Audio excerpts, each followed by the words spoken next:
Selamat datang dan selamat bergabung di channel Dongeng Malam. Bagi yang sudah mampir, jangan lupa tinggalkan jejak kalian dengan cara di-like dan komen video ini. Untuk kali ini, Dongeng Malam akan membawakan sebuah cerita dengan judul Petaka Jailangkung Embah Sehat. Cerita tentang sekelompok pemuda yang sedang liburan, tapi yang mereka dapat bukan liburan, tapi petaka. Kita mulai saja ceritanya. Liburan semester akhirnya tiba. Bagi mahasiswa tingkat akhir seperti Dimas, Dilla, Mahuri, Aseng, dan Desi, liburan ini terasa seperti nafas terakhir sebelum dunia skripsi dan beban pekerjaan menyerbu. Mereka semua memutuskan kabur sementara dari hiruk-pikuk kampus. Pilihan jatuh pada ide spontan Aseng. Gue ajak kalian ke desa bokap nyokap gue. Namanya Tunggul Wetan. Udah jarang dikunjungi keluarga, tapi rumahnya masih ada. Sepi, sinyal lemah, cocok buat ngilang dulu, kata Aseng dengan semangat saat mereka ngumpul di kafe langganan. Serius, Seng? Dimas menyeringai. Jangan-jangan lu mau bawa kita ke rumah berhantu. Justru itu yang seru, selama Mahuri sambil mengunyah donat. Gue butuh suasana horor, biar bisa inspirasi buat film pendek gue. Desi tidak berkata apa-apa. Ia hanya memeluk jaketnya erat-erat, sedikit gelisah. Sementara Dilla menatap tajam ke arah Dimas. Kita nggak main-main ya, Dim. Kalau emang tempatnya serem, jangan sok jagoan. Gue ogah pulang tinggal nama. Dimas menoleh sambil tertawa sinis. Kamu tuh terlalu serius, Dil. Gak semua tempat angker itu beneran angker. Perjalanan dimulai pukul 7 pagi menggunakan mobil sewaan. Jalanan mulus hingga mereka meninggalkan kota, lalu mulai berliku saat memasuki kawasan pedesaan. Jalan makin sempit, bergelombang, dan menembus hutan kecil. Jam menunjukkan pukul 3 sore saat akhirnya mereka tiba. Rumah keluarga Aseng berdiri sendiri, besar, berdinding kayu tua yang sudah memudar. Atapnya ditumbuhi lumut, dan suara angin membuat daun pintu berderit meski tidak disentuh. Kayak rumah film Thailand, celetuk Mahuri saat melihat pekarangan yang dipenuhi rumput liar. Kalau muncul hantu cewek rambut panjang, gue first time kabur duluan, sahut Aseng, setengah serius. Tenang aja, kalau hantu muncul, tinggal disapa. Mbak, boleh numpang nginep? Kata Dimas sambil mengangkat alis angkuh. Dilla mendesah panjang. Udah, masuk aja. Gue capek. Saat membuka pintu, aroma kayu tua dan debu menyambut mereka. Rumah itu memiliki ruang tamu luas dengan jendela tinggi yang tertutup tirai kotor. Di tengah rumah, sebuah kursi goyang tua berdiri sendirian, seolah menanti seseorang duduk. Desi terdiam lama menatap kursi itu. Wajahnya pucat. Ada yang salah? Tanya Dilla pelan. Desi menggeleng. Gak, cuma, kayak pernah lihat kursi itu dalam mimpi. Dimas mendengus. Kursi doang kok baper. Hari pertama mereka isi dengan beres-beres dan memasak. Tidak ada kejadian aneh, kecuali suara burung hantu dan serangga malam yang bersahutan. Tapi malam kedua, semuanya berubah. Pagi itu, mereka menyusuri hutan kecil di belakang rumah. Aseng memimpin jalan, membawa mereka ke sebuah area terbuka yang ditumbuhi rumput liar dan nisan tua. Ini kuburan? Tanya Dilla dengan nada tak suka. Bukan sembarang kuburan. Ini katanya pemakaman khusus tetua desa zaman dulu. Lihat tuh, Aseng menunjuk satu makam besar di tengah yang retaknya tampak baru. Itu makam Embah Sehat. Desi langsung memalingkan wajah. Siapa dia? Tanya Mahuri. Aseng menghela napas. Legenda di desa ini. Katanya dulu dia dukun sakti. Sering bantu orang sembuh, tapi juga dikenal karena ilmu hitamnya. Kalau dia marah, bisa santet orang dari jauh. Banyak yang percaya dia bikin orang sakit keras sampai mati. Terus kenapa dimakamkan di sini? Potong Dimas. Diam. Semua terdiam. Gue pengen coba sesuatu, ucap Dimas tiba-tiba. Apalagi sih, Dim? Dilla tampak waspada. Jailangkung. No, suara Dilla tajam. Seru kali. Kita buktiin bener nggak tempat ini angker, ujar Dimas lagi. Aseng ikut tergoda. Gue bawa papan huruf dari mobil. Boneka bisa bikin dari ranting. Gila kalian, gumam Desi, tapi ia tetap ikut berjalan pulang. Malam itu, mereka duduk melingkar di ruang tamu. Lilin dinyalakan. Papan huruf disusun. Boneka kayu dari 2 ranting diikat tali rafia. Mereka membaca mantra lama yang Dimas temukan di internet. Jai Langkung, di sini ada pesta. Datang tak dijemput, pulang tak diantar, pada awalnya tidak terjadi apa-apa. Tapi perlahan, boneka mulai bergerak. Suasana berubah dingin. Lilin bergetar. Desi menggenggam lutut, keringat dingin membasahi pelipis, boneka bergerak ke huruf S, E, H, A, T. Tiba-tiba lampu padam. Pintu kamar terbuka sendiri. Cukup, teriak Dilla, menendang papan tapi sudah terlambat. Angin dingin menderu. Dari jendela, bayangan hitam berdiri di luar. Matanya merah menyala, wajahnya hangus terbakar, tubuhnya penuh luka menganga. Desi menjerit. Malam itu tidak ada yang tidur nyenyak. Setelah ritual Jai Langkung itu, mereka semua merasa sesuatu berubah di rumah itu. Udara jadi lebih dingin, jendela berembun, dan kursi goyang di tengah ruang tamu terus bergerak meski tidak ada angin. Mahuri, yang biasanya paling santai dan suka bercanda, malam itu tampak murung. Ia memandangi layar ponsel kosongnya, tidak ada sinyal. Lucu ya, gumamnya, dulu gue pikir hantu cuma efek film. Tapi tadi itu gue lihat jelas ada mata merah. Asal jangan lo bercanda lagi sama mereka, ujar Dilla, yang duduk bersila di lantai dengan senter di tangan. Desi hanya duduk memeluk lututnya di pojok ruangan. Pandangannya kosong. Ia seperti orang yang tahu sesuatu, tapi terlalu takut untuk bicara. Gue nggak bisa tidur di dalam. Gue tidur di luar, di bel bambu aja deh, ucap Mahuri tiba-tiba. Lu gila? Kata Aseng. Mau ditarik sama Mbah Sehat? Justru di sini lebih pengap. Gak bisa napas, kayak ada yang liatin gue dari loteng, bisik Mahuri sambil mengambil jaketnya. Dimas, dengan gaya angkuhnya, cuma mengangkat bahu. Ya udah, kalau mati jangan teriak.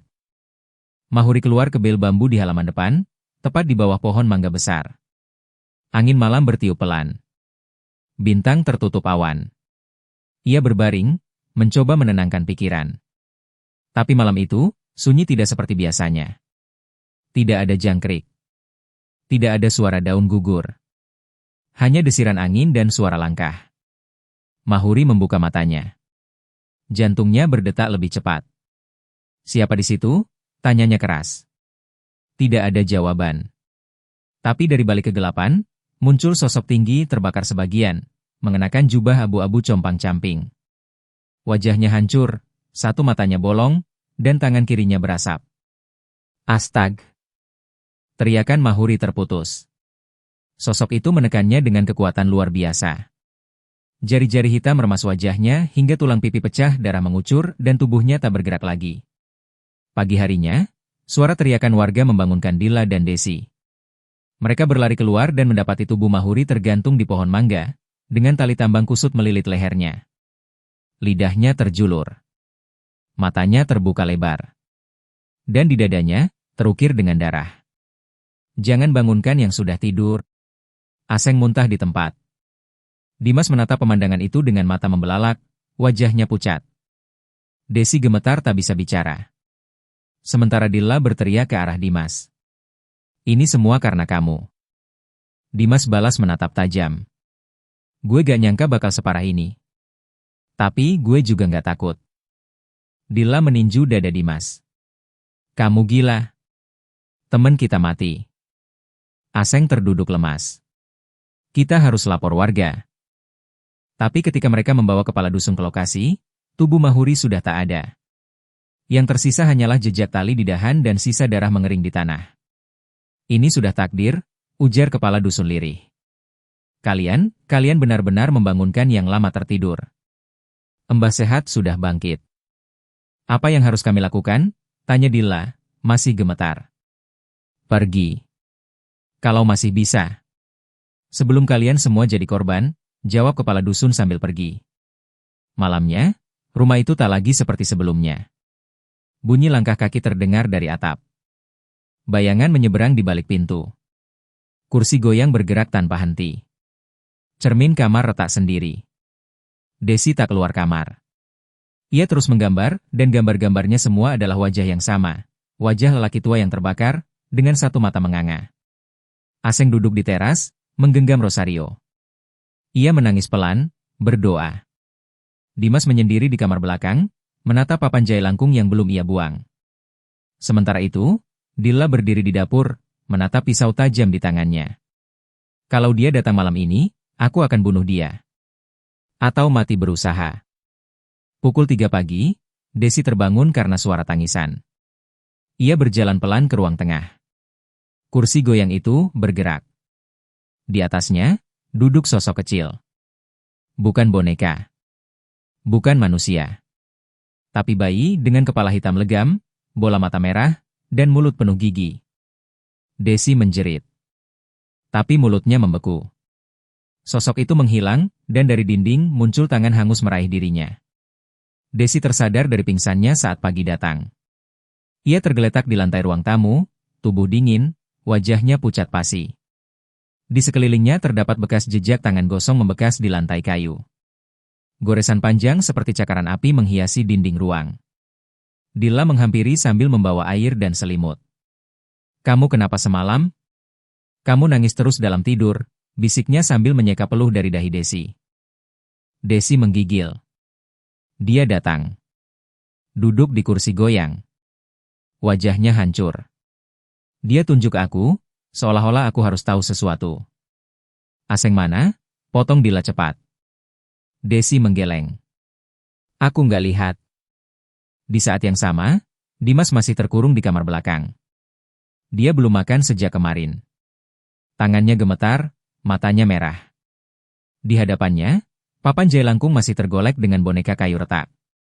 "Kalau memang kau kuat datang lagi. Hadapi aku," ucap Dimas, setengah histeris. Bukan sembunyi di balik bayangan. Pintu kamarnya mendadak terbuka sendiri. Dimas langsung berdiri, memegang pisau dapur. Namun hanya suara langkah pelan dari loteng yang terdengar. Lalu suara tawa pelan. Serak. Tua. Retak seperti dibisikkan dari lubang kubur. Dimas mengunci diri lagi, duduk di pojok sambil menahan tangis. Di balik semua keangkuhannya, kini ia sadar, Mbah Sehat tidak bisa ditantang. Aseng menghilang setelah subuh. Ia terakhir terlihat oleh warga saat keluar lewat jalan samping, membawa korek dan termos air. Sore harinya, dua anak desa menemukan sesuatu aneh di kebun jagung. Di tengah ladang, tubuh Aseng tergantung terbalik. Kepalanya nyaris terlepas dari leher. Matanya menatap ke bawah, membeku dalam horor. Di dadanya tertulis dengan arang gosong. Orang gaya matinya di Bali. Warga histeris. Polisi desa hanya bisa angkat tangan. Dan dari kejauhan, seorang lelaki tua gila tertawa sendiri sambil memeluk tulang ayam. Dia udah bangun. Dia cari yang panggil dia. Dia haus jiwa, haus darah. Dilla dan Desi dibawa warga ke rumah kepala dusun untuk berlindung. Dimas hilang. Malam itu, Desi terbangun dengan napas terengah. Matanya basah. Ia menatap Dilla yang tidur di lantai beralaskan tikar. "Aku ingat sekarang," gumam Desi. Dilla membuka mata. "Apa?" Desi menatap keluar jendela, ke arah hutan yang menghitam. Suaranya pelan, tapi jelas. "Waktu kecil, aku pernah ke desa ini. Ayahku bawa aku ke sini. Aku pernah melihat orang dibakar." Dilla duduk. "Apa maksudmu?" Desi menarik napas. "Ayahku, dia salah satu warga yang membakar Mbah Sehat. Aku ingat wajah-wajah mereka.